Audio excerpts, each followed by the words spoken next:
अगर आपके बैंक खाते में अचानक 5 करोड़ रुपए आ जाएं तो क्या होगा? शायद आपके पास बैंक से फोन आएगा, आपका खाता फ्रीज हो जाएगा और जांच शुरू हो जाएगी।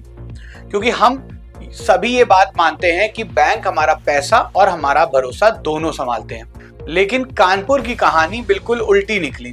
आरोप है कि एक सामान्य व्यक्ति के खाते में करोड़ों रुपए आ गए। 5 दिन तक उसके खाते का प्रयोग करके उन पैसों को अलग अलग खातों में भेजा गया।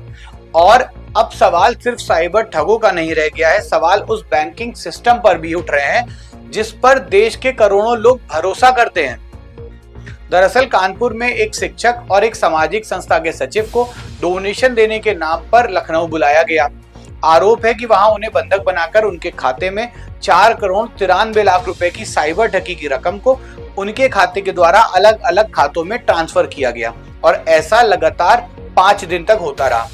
अब जरा इस पूरे मामले के 5 सबसे अहम पहलुओं को समझिए, क्योंकि हर बैंकिंग सिस्टम की कार्यप्रणाली और उसकी जवाबदेही पर एक सवाल उठ रहा है। ये जो घटना है वो बैंक पर कई सारे सवाल उठा रही है। हम एक एक पहलू पे बात करेंगे और आपको एक एक सवाल बताते हैं।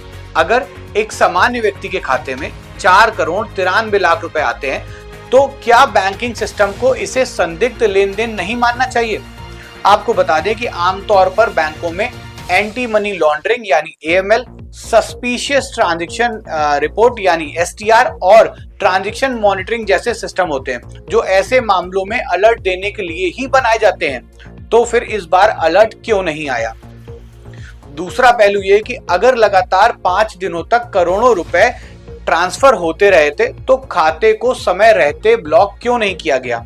उस खाते को अगर समय रहते बंद कर दिया जाता तो शायद ये पैसे आगे ट्रांसफर ना हो पाते।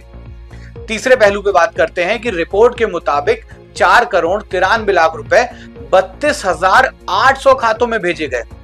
विश्वास मानिए, मैं ये जो आंकड़े बता रहा हूं बिल्कुल सही आंकड़े हैं कि 32,800 खातों में वो पैसा भेजा गया। देखिए, इतने बड़े पैमाने पर रकम को हजारों खातों में बांटना किसी छोटे मोटे गिरोह का काम नहीं हो सकता।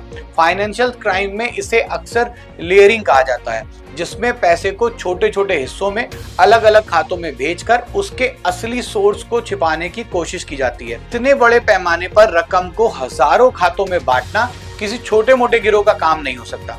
अब सवाल ये है कि क्या 32,800 बैंक खातों में रकम भेजना किसी बड़े मनी लॉन्ड्रिंग या लेयरिंग नेटवर्क का संकेत नहीं था?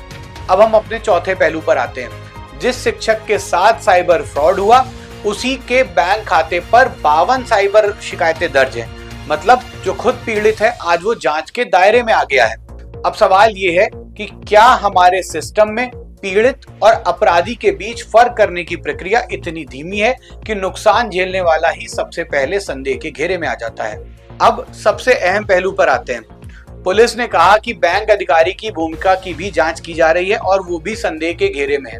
आपको बता दें कि पिछले कुछ वर्षों में देश में कई ऐसे साइबर फ्रॉड के मामले सामने आए हैं जिसमें बैंक कर्मचारियों की भी मिलीभगत सामने आ चुकी है। कहीं फर्जी खाते खुलवाने में मदद के आरोप लगे हैं तो कहीं संदिग्ध लेन देन को नजरअंदाज करने के। ऐसे में इस घटना को देखकर मन में यही सवाल आता है कि क्या सिर्फ एक तकनीकी चूक थी या फिर जांच में बैंक कर्मचारियों की भूमिका भी सामने आएगी? देखिए, जांच पूरी होने के बाद पूरा सच सामने आएगा, लेकिन तब तक एक सवाल हर बैंक ग्राहक के मन में रहेगा कि अगर सिस्टम संदिग्ध लेन देन का समय रहते नहीं पहचान कर पाता है तो आखिर ऐसा सिस्टम किस लिए बना है? अगर आपके या आपके किसी जान पहचान वाले के साथ भी साइबर फ्रॉड हुआ है तो आप अपनी राय, अपनी जानकारी हमसे साझा कर सकते हैं। धन्यवाद।